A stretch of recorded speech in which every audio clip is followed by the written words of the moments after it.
আসসালামু আলাইকুম। আমন্ত্রণ জানাচ্ছি বিডিটিউবের আজকের আয়োজনে। সাথে আছি আমি হাসানুল ইসলাম। তুমি একবার ঘুরে দাঁড়ালে দুশ্মনও উঠবে কেঁপে। বর্ডার গার্ড বাংলাদেশকে উদ্দেশ্য করে লেখা একটি কবিতার অংশবিশেষ। বর্ডার গার্ড বাংলাদেশ বিজিবির ভদ্র এবং বিনয়ী আচরণকে ভারতের বিএসএফ জওয়ানরা টেকেন ফর গ্রান্টেড হিসেবে নিয়ে মাথার উপর চড়ে বসেছে। বিজিবির বন্ধুসুলভ আচরণের বিপরীতে তারা সর্বদা আক্রমণাত্মক আচরণ করেছে।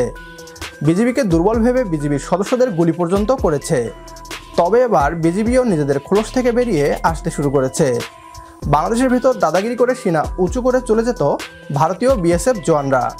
কখনো কৃষকদের ধরে নিয়ে যাওয়া, আবার কখনো বাংলাদেশে এসে উন্নয়ন কাজে বাধা দেওয়ার মতো গুন্ডামি করেছে বিএসএফের জওয়ানরা।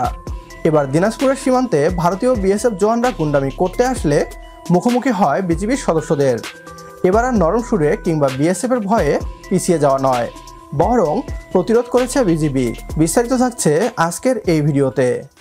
বাংলাদেশের সাথে ভারতীয় বিএসএফের আচরণ বহুদিন ধরেই সমালোচিত হয়ে আসছে। বাংলাদেশে গরু পাচার করা, সীমান্তে বাংলাদেশের রাখাল কিংবা কৃষককে মেরে লাশকে কাঁটাতারে ঝুলিয়ে রাখার মতো ঘৃণ্য কাজ করেছে ভারতীয় বর্ডার গার্ড বিএসএফ। অন্যদিকে বর্ডার গার্ড বাংলাদেশ বিজিবি সবসময়ই ভারতীয় বিএসএফ এবং ভারতীয় নাগরিকদের সাথে ভালো আচরণ করে গিয়েছে। তবে ভারতীয় বিএসএফের জওয়ানরা বাংলাদেশের বিজিবির ভদ্র এবং সভ্য আচরণকে হয়তো দুর্বলতা ভেবে এসেছে। আর তাই ভারতীয় বিএসএফকে প্রতিনিয়ত দেখা গিয়েছে বাংলাদেশ সীমান্ত অতিক্রম করে বাংলাদেশের গ্রামবাসীদের সাথে গুন্ডামি করতে। ভারতীয় বিএসএফ ইচ্ছামতো গ্রাম থেকে তুলে নিয়ে বাংলাদেশি কৃষকদের নির্যাতন করে যাচ্ছিল। তবে একটি ঘটনা যেন বাংলাদেশের বিজিবিকে পরিবর্তন করে দিয়েছে। বিজিবি সদস্য রইসুদ্দিন হত্যার ঘটনাকে নিশ্চয়ই ভুলে যাননি।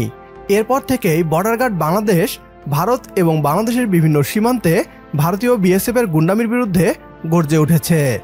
সম্প্রতি ভারতে ঢুকে ভারতীয়দের অনুষ্ঠানে বাধা দেয়া, এবার বাংলাদেশের দিনাজপুরে ভারতীয় বিএসএফের গুন্ডামির অবসান ঘটিয়ে পুনরায় সীমান্ত সড়ক তৈরির কাজ শুরু করার মধ্য দিয়ে অন্য এক বিজিবিকে দেখছে বাংলাদেশ।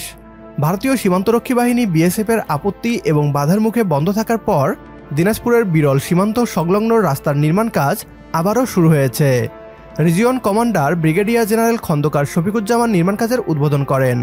বিরল উপজেলার ধর্মপুর ইউনিয়নের ধর্ম জৈনই সীমান্তে রাস্তাটির নির্মাণ কাজ শুরু করা হয়, কিন্তু আন্তর্জাতিক সীমারেখার 150 গজের মধ্যে হওয়ায় ভারতীয় বিএসএফের বাধার কারণে কাজ বন্ধ থাকে।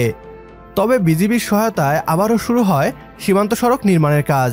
বর্ডার গার্ড বাংলাদেশ আশা করছে আগামী 1 মাসের মাঝে এই সীমান্ত সড়ক নির্মাণ কাজ শেষ হবে।